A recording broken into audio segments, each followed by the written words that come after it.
This is Art Television.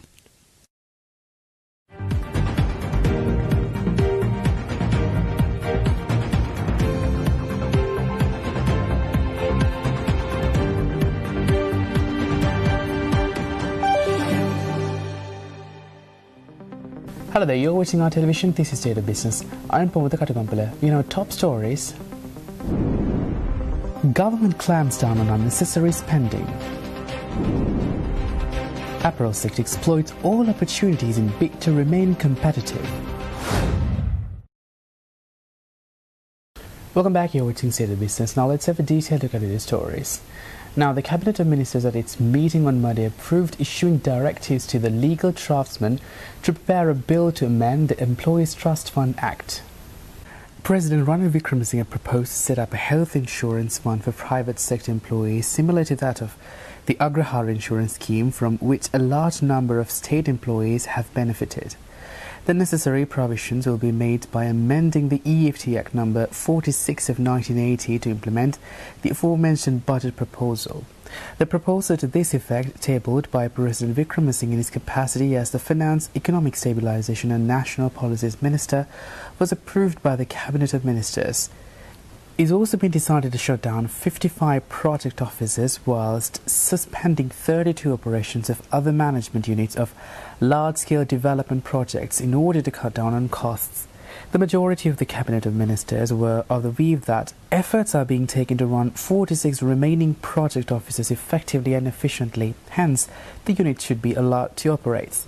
The proposal to this effect, submitted by President Ranil Wickremesinghe, was approved by the Cabinet of Ministers. Furthermore, the Cabinet of Ministers also approved a proposal to submit orders enacted under the Colombo Ports and Economic Commission Act No. 11 of 2021 to the Parliament. The Colombo Port City Offshore Company Registration Order No. 1 of 2022 has been published in the Gazette Extraordinary bearing number 2306 or 55 dated 17 November 2022. This is enacted under the Colombo Ports and Economic Commission Act No. 11 of 2021.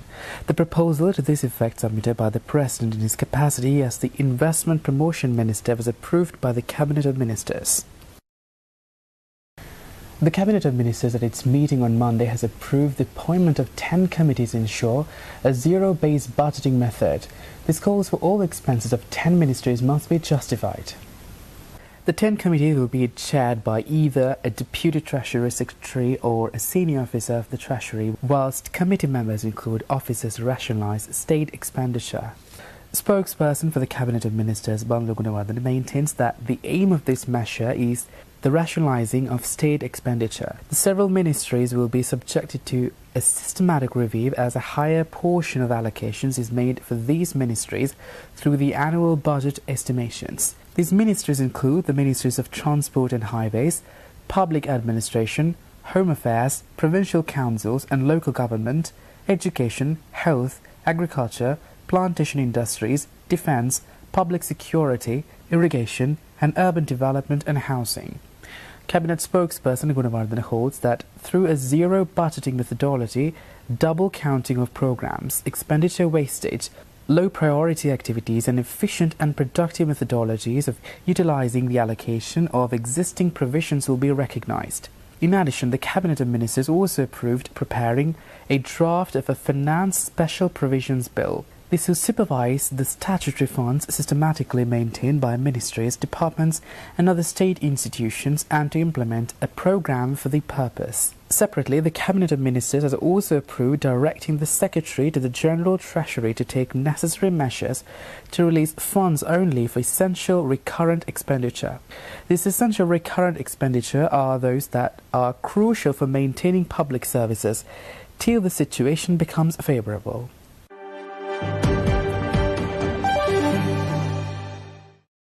Meanwhile, several Ministry of Industry Performance Agreements for 2023 were recently signed.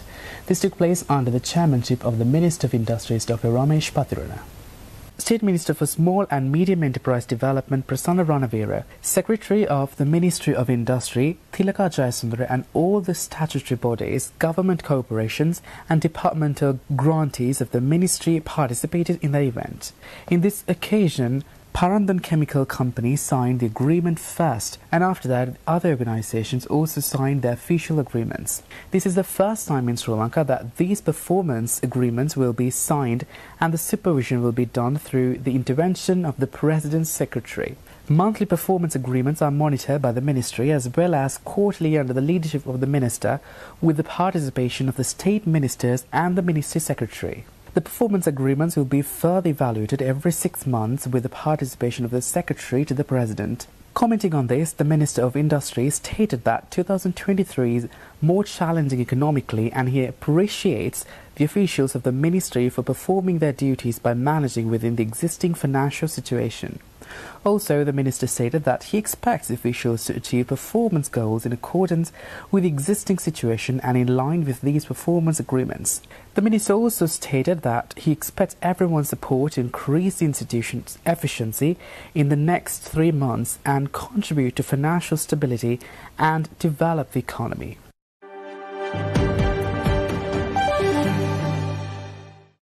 Stay tuned for more stories after this short commercial break.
Welcome back here with State of Business. Now, representatives of the United Nations Development Programme said that Sri Lanka will be supported in achieving the country's sustainable development goals. They stated this during a recent discussion held at the Presidential Secretariat about adding sustainable development goals to budgeting. The discussion was chaired by President's Senior Advisor on Climate Change, Ruwan Wijewardena, and President Advisor on Environment and Sustainable Finance, Professor Ananda Malavithantri.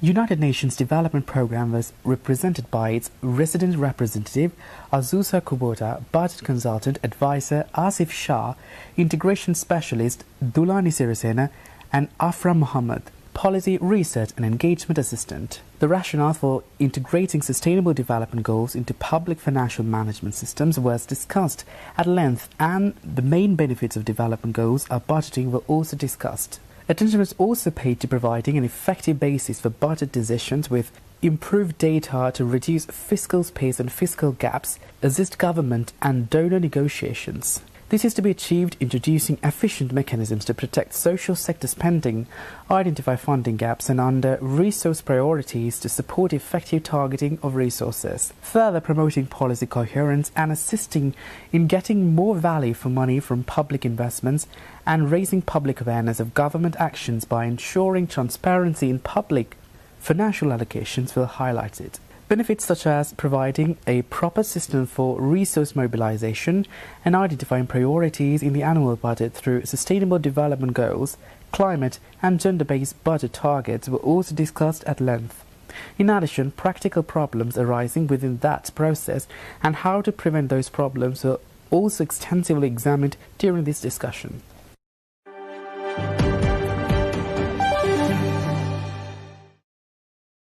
And now the Joint Apparel Association Forum held its 90th annual general meeting recently, reappointing industry veteran Shara Damalin as chairman. It also unanimously re-elected its executive committee, including Saifuddin Jafferji and Felix Fernando as deputy chairman. Delivering the chairman's address, Amalin highlighted that JAF identifies the importance of bringing in a new generation of young leaders with motivated youthful energy to drive the apparel industry beyond 2025.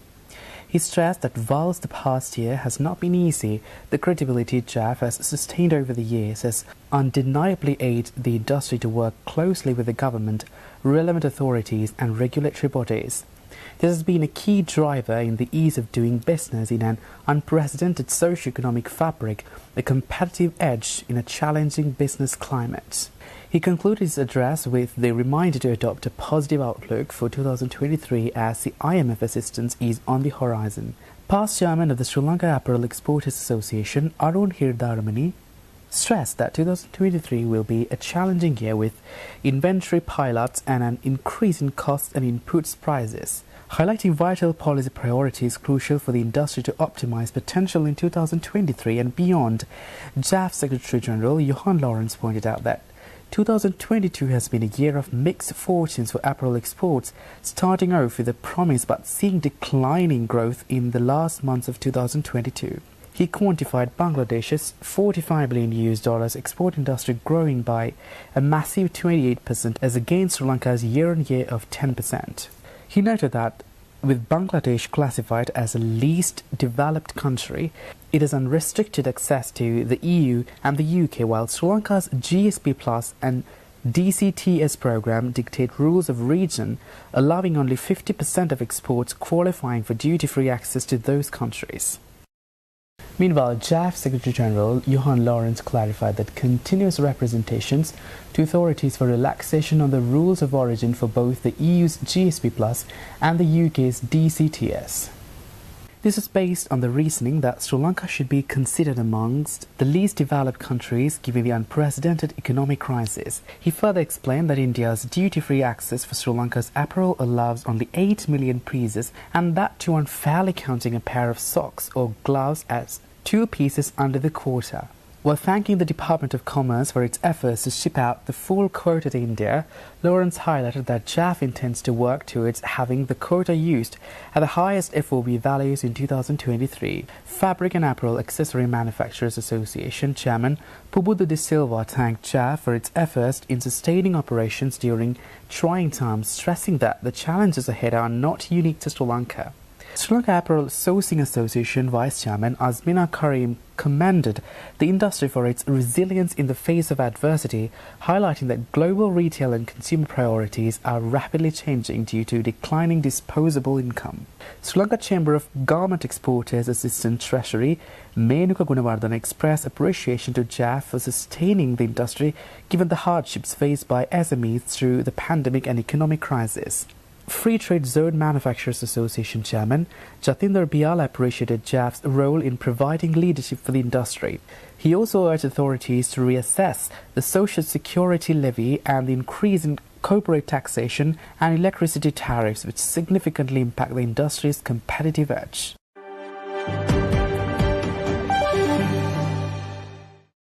Stay tuned for the stock update.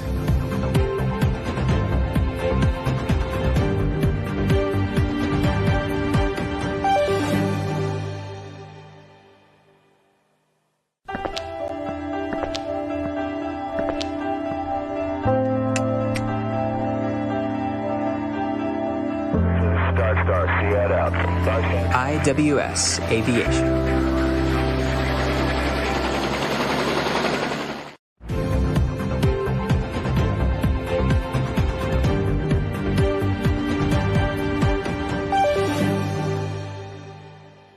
Welcome back, you're watching State of Business, and now the stock update.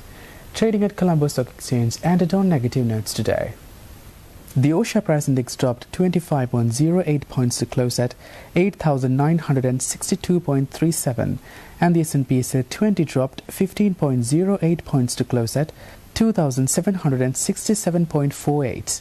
The turnover was 1.2 billion rupees, and over 44 million shares were traded. Coming up next are Forex rates.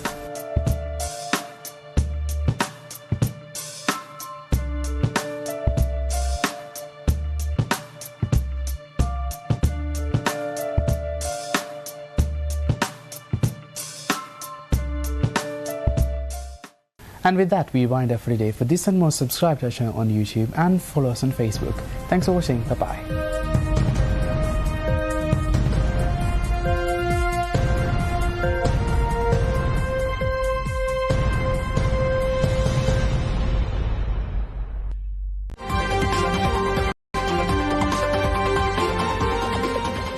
Stay State of Business was sponsored by